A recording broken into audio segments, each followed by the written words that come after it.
بہت پرانی بات ہے، سمندر کے کنارے ایک چھوٹے سے مکان میں ایک بیوہ خاتون رہتی تھی۔ اس کے ساتھ اس کا ایک چھوٹا سا بچہ تھا۔ وہ ہر روز سمندر کے کنارے پر چلی جاتی اور مچھیروں کی گری پڑی مچھلیوں کو اٹھا کر لے آتی۔ اس طرح سے اس کا اور اس کے بچے کا گزارا چل رہا تھا۔ ایک دن وہ سمندر کے کنارے مچھلیاں چگ رہی تھی کہ تھوڑی دور ایک جہاز آ کر ٹھہرا اور اس میں سے کچھ آدمی جہاز پر سوار ہو کر ساحل پر آئے۔ ان کے ہاتھوں میں دوربینیں تھی اور وہ لمبے لمبے ڈگ بھرتے ہوئے عورت کی طرف آ رہے تھے۔ غریب عورت نے مچھلیاں وہیں پر چھوڑ دی اور اپنے بچے کو سینے سے چمٹا کر خوف بھری نگاہوں سے آنے والوں کو دیکھنے لگی۔ ایک موٹا سا بوڑھا آدمی جو شکل و صورت سے کپتان معلوم ہوتا تھا، دوربین سے ادھر ادھر دیکھ کر بولا، ہم سے کتنی بھاری غلطی ہوئی، کوہر اور دھند کی وجہ سے غلط جگہ پر اتر پڑے، یہ وہ جزیرہ نہیں ہے، خیر آؤ اس عورت سے پوچھیں۔ وہ عورت کے پاس آیا اور نرمی سے بولا، بہن کیا تم یہیں کہیں پر رہتی ہو؟ جی میں یہیں پر رہتی ہوں، عورت جھجک کر بولی، میں پاس ہی ایک چھوٹے سے مکان میں رہتی ہوں۔ یہ کہہ کر وہ واپس جانے کے لیے مڑی۔ کپتان نے اسے روک کر پوچھا، کیا یہاں پر کوئی شہر ہے؟ ہمیں کچھ خریدنا ہے۔ یہاں قریب میں کوئی شہر نہیں، عورت نے انہیں جواب دیا۔ وہ جانے کے لیے مڑے ہی تھے کہ کپتان کی نظر عورت کی گود میں دبکے ہوئے بچے پر پڑی۔ وہ بچے کو غور سے دیکھ کر بولا، آہ کتنا پیارا بچہ ہے کہ یہ بڑا ہو کر بہت بہادر اور سمجھدار ملاح بنے گا۔ اے عورت کیا یہ تیرا بچہ ہے؟ اس کا باپ کہاں ہے؟ عورت کی آنکھوں سے ساون بھاگت کی جھڑیاں لگ گئی۔ وہ ہچکیاں لیتے ہوئے بولی، اس کا باپ اس کے پیدا ہونے سے پہلے ہی مر گیا۔ اتنا کہہ کر وہ زور زور سے سسکیاں بھرنے لگی۔ بوڑھے کپتان نے اس طرح سے سر ہلایا جیسے اس پر بہت اثر ہوا ہے۔ وہ بچے کو پھر سے غور سے دیکھ کر بولنے لگا، غریب عورت مجھے ڈر ہے کہ اگر یہ بچہ تمہارے پاس رہا تو یہ وہ نہیں بن سکے گا جو اسے بننا چاہیے۔ اس لیے اگر تو اپنے بچے سے سچی محبت کرتی ہے اور تو چاہتی ہے کہ یہ بڑا ہو کر دنیا میں اپنا نام بنائے، اسے مجھے دے دے، میں اسے اپنے بچے کی طرح پالوں گا۔ اس کے بدلے تو جتنی چاہے مجھ سے دولت لے سکتی ہے۔ ماں نے اپنے بچے کو محبت بھری نگاہوں سے دیکھا اور پھر اپنے سینے سے لگا کر بولی، نہیں نہیں، میں اپنے بچے کو کسی قیمت پر نہیں دے سکتی۔ دنیا میں صرف یہی میرا سہارا ہے۔ مجھے مرنا منظور ہے مگر اس سے جدا ہونا منظور نہیں۔ یہ تمہاری غلطی ہے۔ کپتان بولا، ذرا سوچو، اگر یہ تمہارے پاس رہا تو بڑا ہو کر زیادہ سے زیادہ ایک مچھیرا بنے گا، اور اگر میرے پاس رہا تو میں اسے ایک ایسا آدمی بنا دوں گا جسے دیکھ کر تم بھی فخر کر سکو۔ عورت کی آواز پتھرا گئی۔ ایک طرف بچے کی ممتا اور دوسری طرف اس کی راحت اور آرام۔ اس کی شکل سے معلوم ہوتا ہے کہ وہ بڑا مہربان اور خدا ترس انسان ہے۔ اس نے کپ کپاتے ہاتھوں سے بچے کو کپتان کی گود میں دے دیا اور کپتان نے نوٹوں کی ایک گرڑی عورت کے ہاتھ میں تھما دی۔ کپتان نے کہا، یہ لو، یہ تمہارے 10 سال کا خرچہ ہے۔ میں 10 سال کے بعد اس بچے کو تمہارے پاس واپس لے کر ضرور آؤں گا، تم کسی قسم کی فکر مت کرنا۔ یہ کہہ کر وہ جتنی تیزی سے آیا تھا اتنی تیزی سے واپس چلا گیا۔ ماں بہت دیر تک کنارے پر کھڑی ہو کر حسرت بھری نگاہوں سے جاتے ہوئے جہاز کو دیکھتی رہی، اور جب وہ نظروں سے اوجھل ہو گیا تو آہستہ آہستہ سے چلتی ہوئی گھر واپس آ گئی۔ اس واقعے کو 18-20 سال گزر گئے اور وہ ننھا بچہ ایک لڑکا اور لڑکے سے ایک نوجوان لڑکا بن گیا۔ بوڑھے کپتان نے اس لڑکے کا نام رشید رکھا۔ رشید نے یہ 18 سال اس جہاز پر ہی گزارے تھے۔ اسے زمین پر اترنا بہت کم نصیب ہوتا تھا۔ اس نے جہاز ہی پر اپنا ہوش سنبھالا، کچھ تو اس کی دلچسپی اور ذہانت اور کچھ بوڑھے کپتان کی تعلیم۔ وہ کم سنی ہی میں ملاح کے تمام گر گھاٹ سے واقف ہو گیا اور اس نے بحری سفر کے سارے قاعدے قانون ذہن نشین کر لیے۔ بوڑھا کپتان اس کی بہادری اور عقل مندی کو دیکھتا اور دل ہی دل میں مسکراتا۔ اب وہ خود تو کسی کونے میں بیٹھ کر تمباکو پیتا اور نوجوان رشید جہازوں کی رکھوالی کرتا۔ کبھی کبھی تو رشید کو اپنی ماں یاد آ جاتی۔ وہ کپتان سے پوچھتا، ابا کیا میری کوئی ماں نہیں تھی؟ یہ مت پوچھو بیٹا، کپتان کہتا، تمہاری ماں تھی اور بہت نیک اور بہت سمجھدار اور شریف عورت تھی۔ پھر اتنی آہستہ کہ رشید کہیں سن نہ لے بڑبڑا کر کہتا، خدا معلوم کہ بیچاری کس حال میں ہوگی۔ 4 سالوں سے کوشش کر رہا ہوں کہ جا کر مل آؤں، کوئی نہ کوئی رکاوٹ آ کر کھڑی ہو جاتی ہے۔ خیر جس جہاز پر رشید کام کر رہا تھا وہ ایک بہت بڑے تاجر کا جہاز تھا۔ اس تاجر کے پاس اس کے علاوہ 6 جہاز اور بھی تھے جن کے ذریعے وہ دنیا بھر میں تجارت کرتا اور خوب نفع کماتا۔ اب کے رشید کا جہاز سامان بیچ کر واپس آیا تو بوڑھے تاجر نے کپتان کو اپنے پاس بلایا اور بولا، میرے دوست، میری عمر 80 سال ہے، میں نے زندگی میں کروڑوں روپیہ کمایا اور اللہ کا شکر ہے میرے پاس کسی چیز کی کمی نہیں ہے۔ بس ایک آرزو ایسی ہے جو میں مرتے وقت اپنے دل میں ساتھ لے کر جاؤں گا، اور وہ ہے اولاد۔ خیر میری تقدیر، کیونکہ اب میں بہت بوڑھا ہو چکا ہوں اور اس لیے سوچتا ہوں کہ اپنے سارے مال و دولت کا کسی نیک آدمی کو وارث بنا دوں۔ تم نے میری بہت خدمت کی ہے اور میری نظر میں تمہارے سوا میرے مال و دولت کا کوئی بھی مستحق نہیں، اگرچہ تم بھی بہت بوڑھے ہو اور میری طرح تمہاری بھی کوئی اولاد نہیں ہے۔ کپتان جلدی سے بولا، جناب شاید آپ کو خبر نہیں کہ میرا ایک لڑکا ہے، 18 سال کا گبرو جوان۔ میں نے اسے ملاحی کے سارے گر بتا کر ایک ہوشیار ملاح بنا دیا ہے اور وہ بڑے بڑے جہادیدہ کپتانوں کے کان کترنے لگا ہے۔ اچھا، تاجر تعجب سے بولا، مگر تم نے ہمیں کبھی نہیں بتایا کہ تمہاری کوئی اولاد بھی ہے۔ میرے خیال سے یہ کوئی ایسی بات نہیں تھی جو میں آپ کو بتاتا، کپتان نے جواب دیا۔ میرے نجی معاملات سے آپ کو کیا دلچسپی ہو سکتی ہے؟ کیوں نہیں ہو سکتی، ضرور ہو سکتی ہے، تاجر بولا۔ تم اپنے لڑکے کو میرے پاس لے کر آؤ۔ کپتان خوشی خوشی سے دوڑا دوڑا گیا اور رشید کو اپنے ہمراہ لے کر سوداگر کے پاس پہنچ گیا۔ بوڑھے سوداگر نے تاریخی نظروں سے رشید کی طرف دیکھا اور بولا، خوب خوب نوجوان، کیا تم میرے ساتھ رہنا پسند کرو گے؟ میں اپنی ساری دولت اور جائیداد تمہارے نام کر دوں گا، تم میرے بیٹے کہلاؤ گے۔ رشید تھوڑی دیر سوچتا رہا اور پھر بولا، جناب میں ساری زندگی سمندر ہی میں رہا ہوں، سمندر کی موجوں کے تھپیڑے کھا کر ہی میں نے ہوش سنبھالا، سمندر کے خوفناک پانیوں میں ہی میں پل بڑھ کر جوان ہوا ہوں، اس لیے مجھے پانی سے ہی محبت ہے۔ چونکہ اب آپ کی مرضی مجھے اپنے ساتھ رکھنے کی ہے، اس لیے مجھے کوئی اعتراض نہیں، میں خوشی سے آپ کی خدمت کروں گا۔ اس دن سے رشید بوڑھے سوداگر کے ساتھ رہنے لگا اور مال گوداموں کا نگران بنا دیا گیا۔ اس نے تھوڑے ہی دنوں میں اپنی عقل مندی اور سمجھداری سے اتنا اچھا کام کیا کہ بکری بڑھنے لگی اور اتنے تاجر مال خریدنے کے لیے آنے لگے کہ سب کی مانگ پورا کرنا دشوار ہو گئی۔ سارے گودام خالی پڑے تھے اور جہاز ابھی مال لے کر نہیں آئے تھے۔ یہ دیکھ کر رشید نے سوداگر سے کہا، اگر آپ اجازت دیں تو میں خود جہاز لے کر جاؤں اور جتنی جلدی ہو سکے مال لے کر واپس آؤں۔ اگر تھوڑے اور دنوں تک مال نہ آیا تو تجارت کو خوب نقصان پہنچے گا۔ بوڑھا دل سے تو نہیں چاہتا تھا کہ رشید اسے چھوڑ کر جائے، مگر اس کی ضد کو دیکھ کر اس نے اسے جانے کی اجازت دے دی۔ پھر رشید اپنے جہازوں کو لے کر سمندر کی لہروں اور اپنے سفر کو چیرتے ہوئے اپنی منزل کی طرف بڑھے جا رہے تھے کہ اچانک طوفان آ گیا۔ طوفان اتنا خوفناک اور تیز تھا کہ سمندر کی لہریں 30 40 فٹ تک اٹھنے لگی اور جہاز کاغذ کی ناؤ کی طرح ڈولنے لگا۔ بہادر رشید نے اپنے حواس بچا رکھے، وہ اس سے پہلے سینکڑوں طوفان دیکھ چکا تھا، مگر اس وقت وہ صرف ایک جہاز کی نگرانی کرتا تھا اور اب اس کی نگرانی میں اور اس کی کمان میں کئی جہاز تھے۔ کبھی وہ ایک جہاز کو اشارے سے ہدایت دیتا تو کبھی دوسرے کو۔ طوفان لمحہ و لمحہ بڑھتا جا رہا تھا اور پانی کی دھن ہر طرف پھیلتی ہوئی جا رہی تھی۔ اس افراتفری میں سب جہاز ایک دوسرے سے الگ ہو گئے اور جدھر کو موجیں لے گئیں بہتے ہوئے چلے گئے۔ رشید کا جہاز مشرق کی طرف بہتا ہوا جا رہا تھا۔ اس نے اپنے جہازوں کو آخری بار دوربین سے دیکھنے کی کوشش کی، مگر اسے سمندر کی لہروں کے علاوہ کچھ دکھائی نہیں دیا۔ رات بھر اس کا جہاز موجوں کے رحم و کرم پر چلتا رہا۔ صبح جب طوفان تھما تو ایک جزیرہ نظر آیا۔ اس نے ملاحوں کو وہاں پر ایک لنگر ڈالنے کا حکم دیا تاکہ یہ معلوم ہو سکے کہ وہ کہاں ہیں اور ان کی منزل مقصود ان سے کتنے فاصلے پر ہے۔ جہاز کنارے پر تھوڑی دور کے فاصلے پر کھڑا کر دیا گیا اور رشید 2-4 تجربے کار ملاحوں کو لے کر کنارے پر اترا۔ اس نے دیکھا کہ 2-4 آدمی ایک بوڑھے آدمی کی لاش کو مار پیٹ رہے ہیں۔ ایک آدمی اس کے سر پر جوتے مار رہا ہے اور دوسرا آدمی اس کی داڑھی اور اس کے بالوں کو نوچ رہا ہے۔ رشید کو یہ دیکھ کر بہت دکھ ہوا۔ وہ جلدی سے دوڑ کر ان کے پاس پہنچا اور ڈانٹ کر بولا، اس لاش کی کیوں بے حرمتی کر رہے ہو؟ تمہیں خدا کا خوف نہیں؟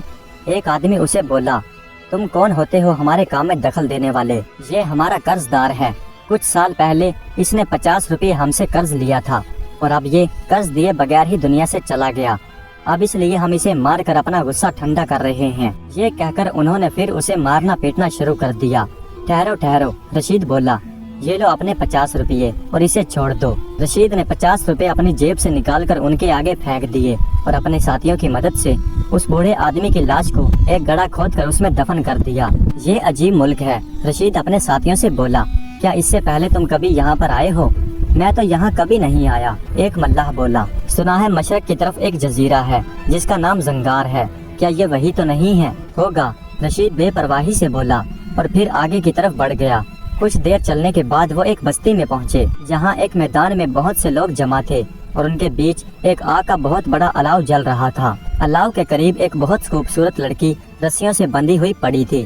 ایسا معلوم ہوتا تھا جیسے وہ اسے آگ میں جلانے کی تیاری کر رہے ہیں۔ رشید بھیڑ کو چیرتا ہوا آگے کی طرف بڑھا और आगे जाकर बोला, ये क्या मामला है, तुम इस लड़की को क्यों आग में झोंक रहे हो? एक बूढ़ा आदमी आगे बढ़ा और गरज कर बोला, तुम ये पूछने वाले कौन हो? हमारे बादशाह का हुक्म है कि इस लड़की को जिंदा आग में जला दिया जाए। फिर एक और आदमी जो शक्ल से भला मानस मालूम होता था आगे की तरफ बढ़ा और कहने लगा, इस लड़की ने हमारे बादशाह से वादा किया था कि वो 1 महीने के बाद हमारे बादशाह से शादी कर लेगी, लेकिन ये अपने वादे से फिर गई। इसलिए बादशाह ने खफा होकर हुक्म दे दिया कि इसे और इसके सारे खानदान को आग में जला दिया जाए। इसके बाकी खानदान को तो कल ही जला दिया गया और आज इसकी बारी है, मगर तुम्हें क्या, तुम अपना रास्ता लो। ठहरो। रशीद ने अशरफियों से भरी हुई एक थैली निकालकर उस आदमी के हाथ पर रख दी। इसमें इतनी अशरफियां हैं कि तुम उम्र भर बैठकर खा सकते हो। ये अशरफियां रख लो और इस मजलूम औरत को छोड़ दो और बादशाह को कहना कि हमने उसे जला दिया। पहले तो उन्होंने आपस में सलाह मशवरा किया और फिर अशरफियां लेकर वहाँ से चले गए। लड़की ने शुक्रिया भरी नजरों से रशीद की तरफ देखा और फिर बोली, नौजवान, अगर तुम मेरी जान न बचाते तो मेरा भी वही हशर होता जो मेरे खानदान का हुआ। तुम यहाँ पर अजनबी मालूम होते हो, तुम कौन हो? रशीद ने उसे बताया कि वो एक जहाज का कप्तान है और कोयला लेकर मिस्र जा रहा है ताकि वहाँ से तजारती सामान खरीद कर लाए। कोयला? लड़की हैरत से बोली, इस मुल्क के लोग कोयले पर अपनी जान देते हैं और उसे बड़े शौक से खाते हैं। तुम उन्हें जितना कोयला दोगे वो तुम्हें उतना ही सोना देंगे। अच्छा? रशीद भुजक्का होकर बोला, हाँ। लड़की ने कहा, तुम ऐसा करो कि तुम शहर के सबसे बड़े ताजर के पास जाओ और उसे कहो कि मेरे पास कोयलों से भरा एक जहाज है और मैं उसे फरोख्त करना चाहता हूँ। वो खुशी से राजी हो जाएगा और उसके बदले तुम्हें सोना दे देगा, मगर होशियारी और समझदारी का काम है। जैसे ही सौदा तय हो जाए और सोना तुम्हारे जहाज में पहुँच जाए तो तुम अपने जहाज का लंगर उठा देना और जितनी जल्दी हो सके यहाँ से निकल जाना। अगर जरा भी देर हुई तो ये वहशी लोग तुम्हें नहीं छोड़ेंगे, तुम पर हमला करके तुम्हारे जहाज और तुम्हारे सारे सामान पर कब्जा कर लेंगे। रशीद ने उस लड़की के हुक्म पर चलने का फैसला किया और शहर के सबसे बड़े ताजर के पास पहुंच गया। वो उससे बड़े अदब से पेश आया और जब रशीद ने उसे बताया कि वो जहाज भरकर कोयला लाया है तो वो खुशी से उछल पड़ा और बोला, क्या तुम उसे मुझे फरोख्त करना चाहते हो? मुँह मांगे दाम दूंगा, अगर सौदा आज ही तय हो जाए तो अच्छा है। रशीद ने उससे कोयले के बराबर सोना मांगा। सौदागर पहले तो हिचकिचाया मगर फिर राजी हो गया। सोना सुबह 6 बजे मेरे जहाज पर पहुंच जाए। रशीद ने सौदागर से कहा, मैं कोयला किनारे पर डालकर चला जाऊंगा। ये कहकर वो वापस लौट आया और लड़की बैठी उसका रास्ता देख रही थी। सारी गुफ्तगू सुनकर वो बोली, तुम अपने आदमियों को अभी से तैयार रहने के लिए हुक्म दे दो कि जैसे ही सोना जहाज में आए वो जहाज का लंगर उठा दें। अगर जरा भी देर हुई तो दुनिया की कोई ताकत तुम्हें नहीं बचा सकती। रशीद ने अपने सारे मल्लाहों को हुक्म दिया कि वो तैयार रहें कि जैसे ही इशारा मिले वो जहाज का लंगर उठा दें। वो रात आंखों ही आंखों में कट गई। सुबह होते ही वो सौदागर सोना गाड़ियों में भरकर वहाँ आ मौजूद हुआ। रशीद ने सारा कोयला किनारे पर पहले ही से उतार दिया था। जब सारा सोना उसके जहाज में आ गया, आवाज लगाने की देर थी कि जहाज चल पड़ा। थोड़ी दूर पहुंचकर रशीद ने दूरबीन से देखा कि चंद आदमी हाथों में लाठियां उठाए किनारे पर इधर उधर दौड़ रहे हैं। बूढ़ा कप्तान और सौदागर रशीद की गुमशुदगी से बड़े परेशान थे और उनके दोनों जहाज धक्के खा खूकर वापस वहां पर पहुंच चुके थे, मगर रशीद के जहाज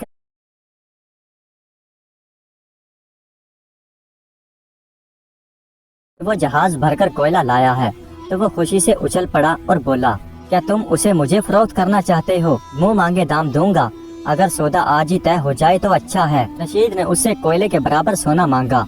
सौदागर पहले तो हिचकिचाया मगर फिर राजी हो गया। सोना सुबह 6 बजे मेरे जहाज पर पहुंच जाए। रशीद ने सौदागर से कहा, मैं कोयला किनारे पर डालकर चला जाऊंगा। ये कहकर वो वापस लौट आया और लड़की बैठी उसका रास्ता देख रही थी। सारी गुफ्तगू सुनकर वो बोली, तुम अपने आदमियों को अभी से तैयार रहने के लिए हुक्म दे दो कि जैसे ही सोना जहाज में आए वो जहाज का लंगर उठा दें। अगर जरा भी देर हुई तो दुनिया की कोई ताकत तुम्हें नहीं बचा सकती। रशीद ने अपने सारे मल्लाहों को हुक्म दिया कि वो तैयार रहें कि जैसे ही इशारा मिले वो जहाज का लंगर उठा दें। वो रात आंखों ही आंखों में कट गई।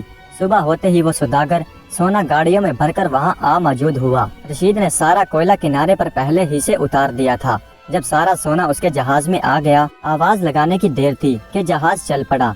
थोड़ी दूर पहुंचकर रशीद ने दूरबीन से देखा कि चंद आदमी हाथों में लाठियां उठाए किनारे पर इधर उधर दौड़ रहे हैं। बूढ़ा कप्तान और सौदागर रशीद की गुमशुदगी से बड़े परेशान थे और उनके दोनों जहाज धक्के खा खूकर वापस वहां पर पहुंच चुके थे, मगर रशीद के जहाज का कुछ पता नहीं था। जब रशीद वहां पर अपना जहाज लेकर पहुंचा तो बूढ़ा सौदागर और कप्तान खुशी से फूले नहीं समाये। और जब उन्हें ये मालूम हुआ कि वो अपने साथ लातादाद सोना लाया है तो उनकी खुशी का ठिकाना ना रहा। बूढ़ा सौदागर लड़की के साथ बेहद मोहब्बत और नरमी से पेश आया और उसकी खूब खिदमत मदारत की, लेकिन रशीद ने देखा कि वो चुप चुप और खामोश सी रहती है। आखिर रशीद ने एक दिन उससे पूछ ही लिया, वो बजाय इसके कि उसका जवाब देती, क्या तुम अब कहीं नहीं जाओगे? नहीं, रशीद हैरानी से बोला, क्यों? मैं इतने दिनों के बाद तो आया हूँ, अब आराम करना चाहता हूँ। लेकिन क्यों, तुम्हारा कुछ काम है? हाँ, लड़की सर झुकाकर बोली, पहले तुमने अपने काम के लिए सफर किया था और अब मेरे काम के लिए सफर करोगे। बोलो, क्या तुम हस्पानिया जाओगे? रशीद हंस कर बोला, अगर तुम्हारा कोई काम है तो जरूर जाऊंगा। तुमने मेरे ऊपर वो एहसान किया है जो मैं जिंदगी भर नहीं भूल सकता। सबसे पहले तो तुम अपने जहाज में कुछ सामान भर लो और फिर अपने मालिक से कहो कि मैं तजारत के लिए हस्पानिया जाना चाहता हूँ। जब वो इजाजत दे दे तो फिर मेरे पास आना, मैं तुम्हें चंद बातें बताऊंगी। रशीद ने एक जहाज में थोड़ा कोयला भरा और फिर अपने मालिक से इजाजत लेकर लड़की के पास आकर बोला, अब बताओ क्या कहना चाहती हो? लड़की ने अलमारी में से एक उम्दा कोट निकाला और उसे देते हुए बोली, जब तुम हस्पानिया पहुंच जाओ तो इतवार के दिन ये कोट पहनकर शाही गिरजा घर जाना। वहाँ पादरी के मिंबर के करीब 3 कुर्सियाँ पड़ी होंगी, 2 सोने की और 1 चांदी की। तुम उस चांदी की कुर्सी पर बैठ जाना। ये 1 अंगूठी और 2 किताब और लो। अंगूठी को दाएं हाथ की उंगली में पहन लेना और कुर्सी पर बैठकर ये किताब पढ़नी शुरू कर देना। अगर बादशाह या मलका तुमसे सवाल करे तो खामोशी से उठकर बाहर चले जाना और फिर इंतजार करना कि क्या होता है। रशीद ने लड़की की बातों को खूब जहन नशीन कर लिया और फिर जहाज में सवार होकर हस्पानिया की तरफ रवाना हो गया। 3 हफ्तों के बाद वो हस्पानिया पहुंचा और फिर वहां से बंदरगाह की तरफ रवाना हो गया और एक सराय में ठहरा। इतवार का दिन आया तो वो लड़की का दिया हुआ कोट पहनकर गिरजा घर पहुंचा। नमाज का वक्त हो चुका था और तमाम गिरजा घर नमाजियों और आदमियों से भरा हुआ था। रशीद बड़ी खुशी के साथ चलता हुआ उस कुर्सी पर जाकर बैठ गया। थोड़ी देर के बाद बादशाह और मलका भी आ गए और रशीद की दाहिने वाली कुर्सी पर आकर बैठ गए और फिर दुआ शुरू हो गई। रशीद ने जल्दी से लड़की की दी हुई किताब निकाली और पढ़ना शुरू कर दी। साथ ही साथ किताब पर उंगलियां भी फेरता जाता जिसमें लड़की की दी हुई अंगूठी पहने हुए था। सारे लोग दुआ में मशगूल थे, लेकिन बादशाह और मलका रशीद की तरफ देख रहे थे। देखते ही देखते मलका की आंखों से आंसू बहने लगे और वो हिचकियां लेकर रोने लगी। रशीद उसे रोता देखकर एकदम बाहर निकल आया और सराय चला गया। थोड़ी देर बाद 3 सिपाही आए और कहने लगे, तुम्हें बादशाह बुलाते हैं। रशीद ने कहा कि मैं शाम को हाजिर हो जाऊंगा। जब वो शाम के वक्त महल पहुंचा तो बादशाह और मलका बेसब्री से उसका इंतजार कर रहे थे। उसे देखते ही बादशाह और मलका खड़े हो गए। रशीद बोला, हजूर, मुझे खामखाही शर्मिंदा कर रहे हैं। मेरा फर्ज है कि मैं हजूर की खिदमत बजा लाऊं। नहीं, कोई बात नहीं, तुम हमारे मेहमान हो। बादशाह बोला, क्या आज की शाम का खाना तुम हमारे साथ खाओगे? मेरी मजाल है कि मैं इनकार करूं। रशीद ने जवाब दिया। फिर बादशाह ने रशीद का हाथ पकड़ा और खाने के कमरे की तरफ ले गया। फिर तीनों खाना खाने लगे। खाना खाते वक्त मलका ने कहा, नौजवान, मैं तुमसे एक बात पूछना चाहती हूँ, क्या सच सच जवाब दोगे? जरूर मलका आलिया, क्या वो कोट, अंगूठी और किताब तुम्हें किसी लड़की ने दी थी? जी, आपकी बात दुरुस्त है। मलका फिर सिसकियां भरते हुए रोने लगी और बोली, तो फिर वो कहाँ है? जल्दी से मुझे उसका पता बता दो। मेरा दिल कह रहा है कि वो मेरी लड़की है। रशीद बोला, मैंने उसे एक वहशियों के जजीरे से बचाया था। अब वो मेरे वतन में है और आराम से मेरे बाप के पास रह रही है। उसके साथ कुछ और आदमी भी थे। मलका ने जवाब दिया, नहीं, वो कहती थी कि इन लोगों ने मेरे माँ बाप को जला दिया। अफसोस, मैं एक दिन बाद वहाँ पर पहुँचा। आह, मलका बोली, वो उसके माँ बाप नहीं थे, नौकर थे। मलका भर्रा कर बोली, वो मेरी बच्ची है, मेरी बच्ची। और मलका फूट फूट कर रोने लगी। रशीद ने खाने से हाथ खींच लिया और मलका को दिलासा देते हुए बोला, मगर वो तुमसे जुदा कैसे हुई? 5 साल हुए, हम तुर्की जा रहे थे। रास्ते में किसी नामालूम जगह पर लुटेरों ने हमारा जहाज लूट लिया। हमारे सामान के साथ साथ हमारी लड़की और चंद नौकरों को भी उठा ले गए। मैंने और आलम पनाह ने बड़ी मुश्किल से अपनी जान बचाई। उस दिन के बाद उसका कुछ पता नहीं। तुम्हारे पास जो चीजें हैं वो उसी की हैं। इसी से मालूम होता है कि वो हमारी बच्ची है। मलका दम लेने के लिए रुकी और फिर बोली, नौजवान, तुम जल्दी से वापस जाओ और उस लड़की को लेकर हमारे पास आओ। मैं बादशाह के सामने तुमसे ये वादा करती हूँ कि उस लड़की के साथ तुम्हारी शादी कर दी जाएगी। शुक्रिया मलका आलिया। रशीद सर झुकाकर बोला, मैंने जो काम किया है उसके लिए मुझे किसी किस्म का लालच नहीं था। ये मेरा फर्ज बनता था। आप मेरे साथ एक जहाज रवाना कर दीजिए, मैं शहजादी को आप तक पहुंचा दूंगा। बादशाह के मशीरों और वजीरों को जब ये पता चला तो उन्हें यह सुनकर बहुत गुस्सा आया कि किसी गैर मुल्क का अजनबी शख्स उनकी बादशाह की बेटी से शादी करने वाला है। उन्होंने आपस में मशवरा किया और इस जहाज के साथ जो कप्तान जा रहा था उसे बहुत सी रिश्वत देकर कहा कि जब उसे मौका मिले वो उसका काम तमाम कर दे। जाते में तो उस कप्तान ने रशीद को कुछ न कहा, लेकिन जब जहाज वापस हस्पानिया आ रहा था तो अब कप्तान रशीद को ठिकाने लगाने का मौका तलाश करने लगा। एक दिन रशीद जहाज पर दूरबीन लिए टहल रहा था कि उसे कुछ फासले पर एक निहायत खूबसूरत जजीरा दिखाई दिया। समंदर पुरसकून था। उसने कप्तान को हुक्म दिया कि जहाज रोक लो, मैं जजीरा देखना चाहता हूँ। कप्तान की आंखें खुशी के मारे चमक उठी। वो तो ऐसे ही मौके की तलाश में था। जजीरे के कुछ फासले पर जहाज रोक लिया गया और रशीद एक कश्ती में बैठकर अकेले ही जजीरे पर जाकर उतर गया। उसके उतरते ही कप्तान ने जहाज का लंगर उठा दिया और जहाज हस्पानिया की तरफ चल पड़ा। शहजादी इन सब बातों से बेखबर थी। वो रात गए तक रशीद का इंतजार करती रही। कप्तान ने उसे ये कहकर तसल्ली दी कि वो दूसरे जहाज में आ रहा है। जहाज जब हस्पानिया के बंदरगाह में पहुंचा तो बादशाह और मलका पहले से ही उनके इंतजार में थे। शहजादी का रशीद की जुदाई से बुरा हाल था। वो रोते रोते निढाल हो गई थी। बादशाह भी अपने मोहसन की गुमशुदगी से परेशान था। कप्तान ने उसे ऐसी मनगढ़ंत कहानी सुनाई कि वो उस पर शोभा ना कर सका। इधर रशीद भी जजीरे पर ठोकरे खाता इधर उधर फिर रहा था। थोड़ी देर के बाद जब वो वापस किनारे पर आया तो जहाज का दूर दूर तक निशान नहीं था। यूं ही वक्त गुजरता गया और 1 महीना गुजर गया। रशीद हर रोज किनारे पर बैठा रहता कि कहीं कोई यहाँ से जहाज गुजरे और वो उसे मदद के लिए पुकारे। उसके कपड़े फट फटाकर बराबर हो गए थे। उसके सर के बाल और नाखून इस कदर बढ़ गए थे कि उसे देखते ही खौफ आता था। एक दिन वो किनारे पर बैठा अपनी तकदीर को रो रहा था कि अचानक एक छोटी सी कश्ती किनारे पर आकर ठहरी और चांद की रोशनी में उसे एक आदमी का चेहरा दिखाई दिया जो आंखें फाड़ फाड़ कर उसे देख रहा था। क्या तुम ही रशीद हो? उस आदमी ने पूछा। लेकिन रशीद अपनी सोचों में ऐसा गुम था कि उसने कोई जवाब नहीं दिया। इस पर आदमी और भी चीख कर बोला, क्या तुम बहरे हो? सुनते क्यों नहीं? फिर रशीद उछलकर चौंक पड़ा और कश्ती की तरफ दौड़ पड़ा। क्या तुम रशीद ही हो? हाँ मैं रशीद हूँ, उसने जल्दी से जवाब दिया। क्या तुम यहाँ से जाना चाहते हो? अगर तुम मुझे यहाँ से ले जाओ तो मैं तुम्हारा बहुत शुक्रगुजार रहूँगा। रशीद खुश होकर बोला, मगर इसके बदले में तुम मुझे क्या दोगे? आदमी बोला। रशीद का चेहरा उतर गया।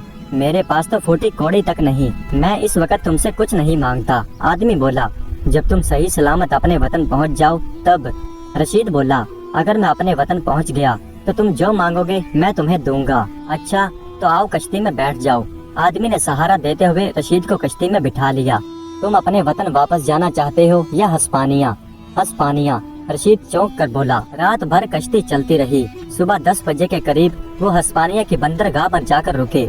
बंदरगाह पर उतरने के बाद मल्लाह बोला, मेरा काम खत्म हुआ, ये लो कुछ रुपया, इससे तुम अपनी हालत सुधार लो और जब तुम अपनी हालत सुधार लोगे तो फिर मैं तुम्हारे पास आऊँगा। रशीद ने वो पैसे लिए और पहले नाई की दुकान पर गया। उसने अपना हुलिया संवारा, नए कपड़े खरीदे और उसी सराय में चला गया जहाँ पर वो पहले ठहरा था।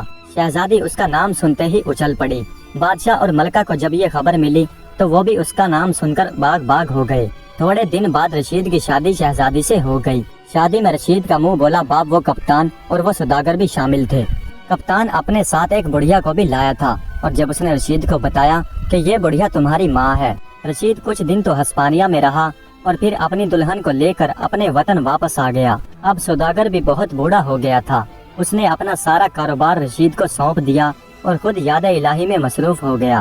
प्यारे दोस्तों, ये कहानी आपको कैसी लगी कमेंट्स में अपनी राय का इजहार जरूर कीजिएगा। हमारे चैनल को सब्सक्राइब कर दीजिएगा। वीडियो देखने का बहुत बहुत शुक्रिया।